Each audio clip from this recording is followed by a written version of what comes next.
Hey, this is Arsena from Rambling Regan. It's been a while since I've been both in my back bedroom and showing my face. I've been sick a lot, as you can tell from the bags under my eyes, and yeah, so this is about as good as it's gonna look for a little bit.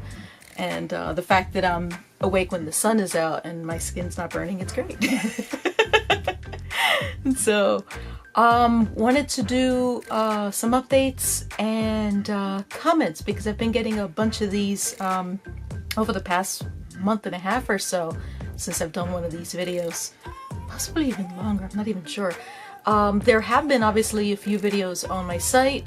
Started a new couple of podcasts. In fact, we're going to be doing another couple podcasts next week. So if you have any questions for Animation Hangout or Video Game Hangout, feel free, let me know.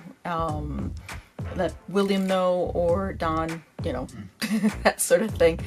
And we will be talking about video games, anime, cartoons, animation, anything that way. I do have some things planned for next month.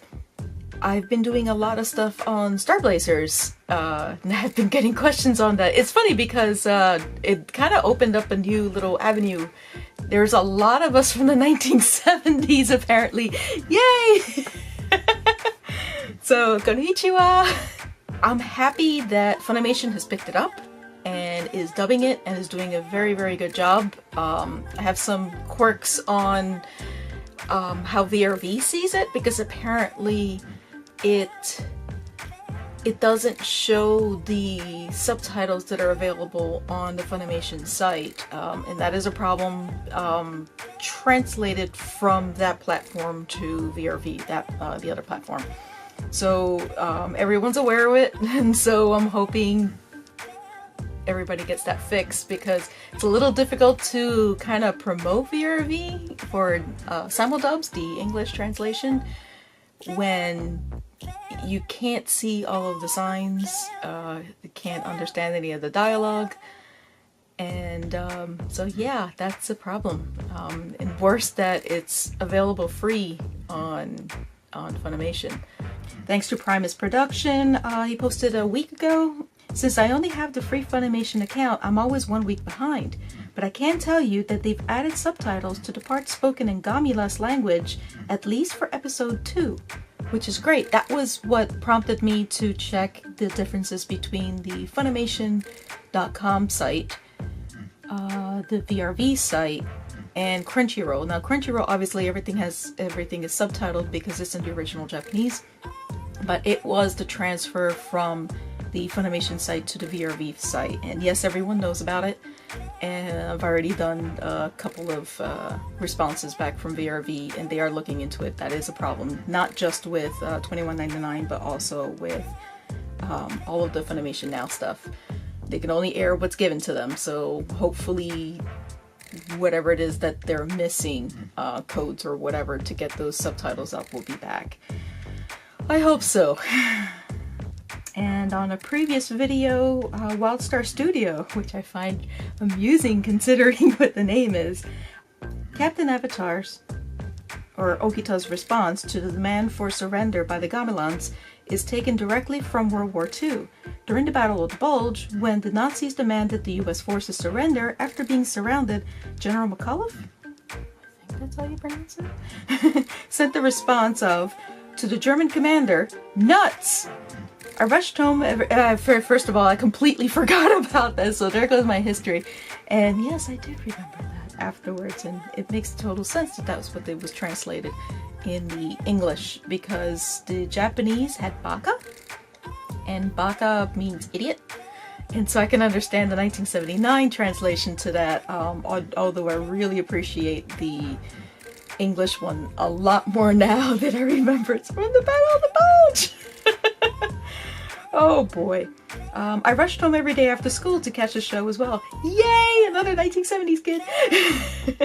I've been using Wildstar as my online name since the first time I got on the internet. One of the first things I ran a search for was Star Blazers Revival. It took 20 years, but I finally got what I was hoping for. And yes, the same thing. Of course, I'm still waiting for season 2.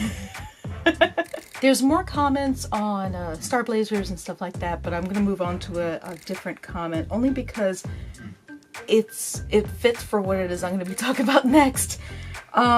It was actually not my video. William had hosted on his channel a Q&A because he celebrated his 10-year anniversary on YouTube. Mine, I think, is in March? February, March? I think, I have to double check. I know it's in 2018. And so I had posted, you know, congratulations and that sort of thing. And there was one that I had posted, can't believe how far you've come, and trust me, I totally understand being bogged down with ideas, but terrified of doing it. Venus's comment after that. Sure, my 10 years is next year, my 10 years on YouTube, I mean, I'm bogged down with ideas all the time. That statement really hit home. The last couple of months has been interesting. I've been trying to work on my book, which now I think is what, the end of the 3rd year? It's been a while because a cross between writer's block, I managed to get it down to where I want it. I ended up changing the format again, and I guess it gets frustrating because I don't have what I need, and that's the thing that bothers me the most. I have a bunch of different ideas on how I want to do it. Had some interviews that were supposed to happen in Japan and didn't happen because it was busy among other things, and so I couldn't do what I wanted to. And the people that I wanted to talk to, I didn't get enough time with them to say much of anything of note that I would put on that book. I still have friends in Japan, a lot of friends in Japan. I mean, I still have most of them. They've been really cool with support. But it's not like if I can go and start talking to a lot of the, I guess, like production people that I used to do before. Obviously, they don't do so kindly to a lot of criticism. It's sort of kind of normal over there. I'm used to doing it here. I mean, I don't think anybody likes criticism in general, but whatever. But the bigger issue with me was I hadn't had the opportunity to really talk to a lot of the competitors. What I wanted to do with the book, and another project that I've been working on, oh God, 4 years now, that has evolved many, many times as well. I do want to go back to Japan. It's going to be really difficult though, because I'm not doing a crowdfund. I've mentioned that before. A lot of people have been asking me what type of project it is. It's not a Sasuke project. It does involve some of the people, but it's not from that perspective. I've always been interested in the human plight, and which is also the reason why I have a lot of friends and likes here in the US as well, and worldwide. I've always been a sports junkie. And I'm always interested in that dichotomy of, you know, working adult, family people, and still doing goofy things along the side. I think that is why I've always loved underdogs. And so I wanted to do something to that effect. But I'm only a one-woman army. I only have, well, aside of my husband and my friends in Japan, I mean, we're not a big corporation, like, at all. You know, I'm sole proprietor of my own little company, but that's pretty much it. And so it's difficult getting funding because I learned a phrase, angel stage. So I'm still a baby. So it's been really difficult for a lot of people to support that type of thing, and I don't want to go through a fundraiser again. If I do, it's for a much smaller thing rather than a big project like that, and that would be asking to go to Japan for a 3rd time. Vastly different than what I did before with going to Sasuke twice. And I still feel indebted to everyone that helped me get there the first couple of times, which is why I want to finish this book. Outside of the fact that I've been working at it so long and now personal. But a lot of people are actually interested in it. I'm a little surprised, a lot surprised, happy. also puts a lot of pressure going, what is everybody expecting from the book? But at the same time, it's a challenge and I want to do it. But I'm frustrated because I don't have everything that I need.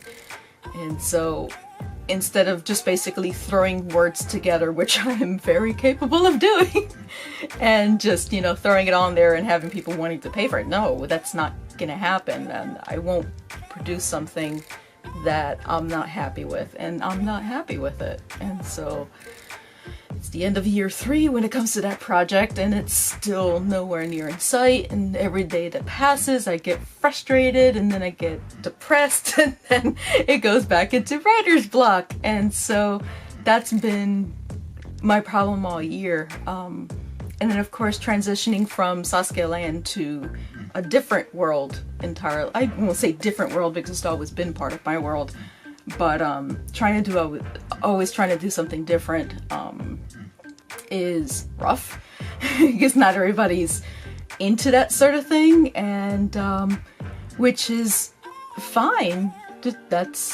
I do that all the time with my own YouTube channels where I'm watching something going, not into this anymore, and unfollow and then pick up something else entirely along the way. That's just how entertainment works. So it's a rough transition. I'm happy that my friends are able to do better and expand on their own. Really proud of William just stepping out and trying something new. He did a lot better. He's been wanting to do A&W forever. So I'm glad that he finally got that full season under his belt. I know it was a challenge to be able to do that every week, and I was always excited when I saw my inbox going, yes, William managed to get it done. And so I'm trying my own things, trying to get back into writing, trying to get back into drawing. I haven't done that in probably longer than some people have been alive. I used to do it all the time, and now I have to basically start from scratch because I don't like any of the stuff that I've been drawing. And so I wanted to try to put some ideas and put them on like shirts and stuff like that, like motivational things. Again, stuff that I would want to wear. And so it's a little scary, but you know, that's what happens when you're trying to reinvent yourself, and trying to reinvent yourself at the age of 45 is really difficult. So, but yeah, keep your fingers crossed. I want to get that one project out, or off the ground.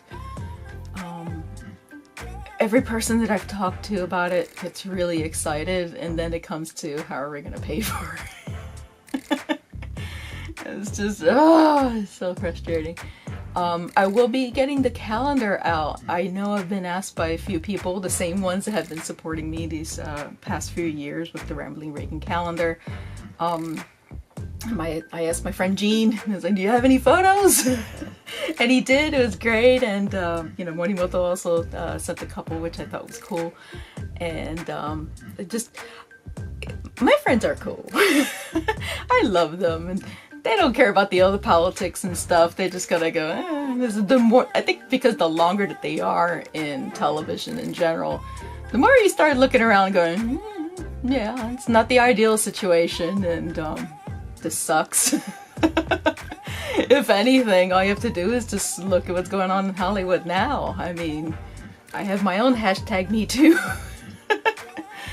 Nothing major, thank God. In fact, that little story was, I was in NBC. I worked for NBC for 5 years. And, but when I think it was late teenager into early 20s. And actually worked there, not an intern.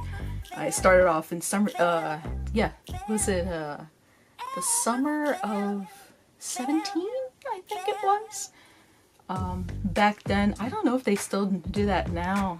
They used to have these summer programs that whatever major that you were going into, they gave you the opportunity to work for like 6 weeks. I mean, like minimum wage. Back then it was like $3 and something, the minimum wage.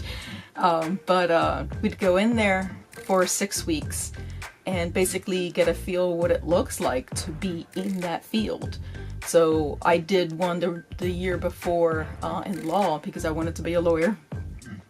And my sisters really pushed me to go for my dreams, and I've always wanted to be in entertainment. I've always loved, I used to always say that I wanted to be the next George Lucas, until of course now I don't want to be George Lucas.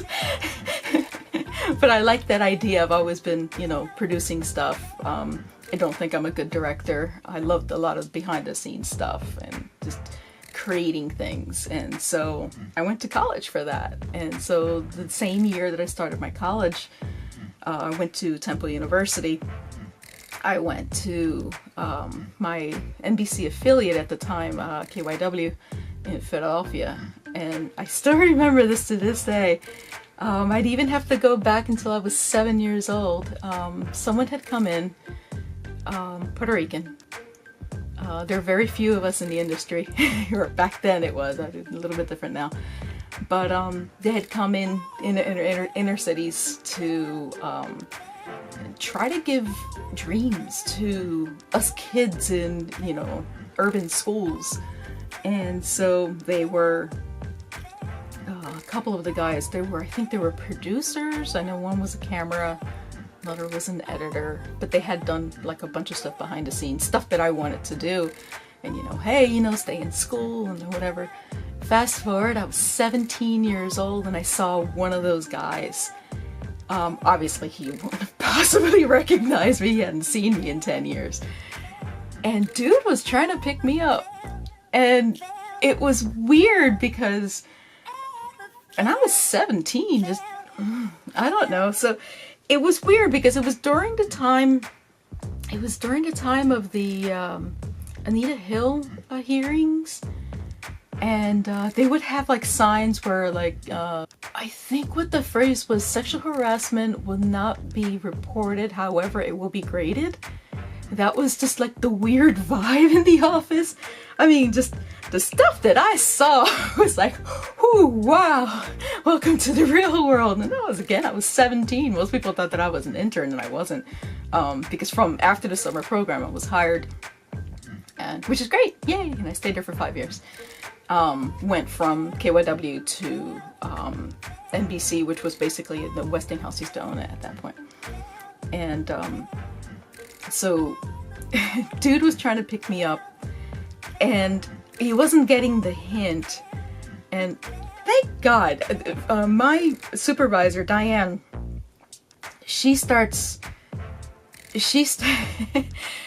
ended up stopping him, going, dude, what are you doing? Like, he was saying crude things and whatever, so I don't know what it is that he was trying to come up with. And I don't know, I was still very young and not understanding what the situation was, because I still have an issue now, and it's like, where that's not directed towards me, right? Like, why? Like, look at me, no! And so I didn't get the hint. I was very dense, in many ways I still am. But it was just, I was in shock, like, me? No, especially, no, you're old, no, it was just not happening. He was like getting closer and whatever, and my Diane can come over and she stopped him. And he still turned around and said, after I told him, I said, look, she's probably younger than your daughter. And he goes, let me know when you're 18. Pats me on the head and walks away. I was like, what? And that happened all the time. So when I see all this stuff that's going on now, it's sort of like, this is normal. Heck, this happens in Japan. The least that you think of, that stuff happens in Japan. I mean, it's not abuse when it's consensual, but that stuff is happening in Japan a lot. And so I think a lot of people that have figured some parts out, you may not be wrong. But it's just, I'm happy in a lot of ways that all of these things are happening. It's been a long time. This has been, the idea of a casting couch has been around since what, the 30s? I don't even know, 1930s, 1940s. You know, Hollywood heyday was what, 50s, 40s, 50s? That stuff, I mean, that's where the phrase came from, you know, it's just, compromising position. No, they're just, no. That had to have stopped years ago, and it hasn't, and it's still going, and I think it just started. So when they mention stuff on NBC with Matt Lauer, I'm sitting there going, you're just scratching the surface. I know people that are still there going, nope. You just started, bro. So yeah, that's the end of story time with Arsenette. It's just, oh, be careful out there. Just seriously, just be careful out there. Respect yourself. Don't ever think that you should be doing something that you don't want to either not get in trouble or someone's gonna hurt you. Especially if someone's gonna hurt you, you report that. I don't care to who. Just do something and get out of that situation. One thing, as long as I've been in this community, I've seen a lot of kids grow up, and I start reading some of the situations that they're in, and it scares me, going, no, somebody needs to help you. Just stay strong, stick to your gut. If something feels wrong, don't do it. I know it's difficult when you're stuck in a situation like, you know, you go to school every day and you see these people every day. Just stick to your guns. It isn't the end of the world if you have to be alone for a while, in the sense that, you know, they won't be friends with me. They're not your friends, so you're better off not being in that situation than regretting it. Once you get out of whatever grade you're in, or whatever high school, middle school, heck, the stuff gets even worse when you get to college. Although you have more resources to do things in college. But give yourself some self-worth. I'm not talking about becoming arrogant or anything like that. But be careful and take care of yourself. There's a lot of you that have been doing what you can. Just keep at it. I know it's painful. I know it's painful when people say horrible things about you, and they're not only terribly wrong, but there's nothing you can do about it. And you're just gonna sit there and take it. It doesn't get better, and it won't stop, because this is humanity. There's a lot of, I often wonder what the percentage of bad people to good people is in the world. There are a lot of good people. Just the bad ones have a bad tendency to get magnets to the really good people. I don't know what happened in my situation, but I'm just loud. That's pretty much it. So I already have my own magnet with it when it comes to that. Nobody likes hearing any kind of criticism or anything like that, but I don't know. But you guys hang in there. I know there's a lot of you scared, and don't be.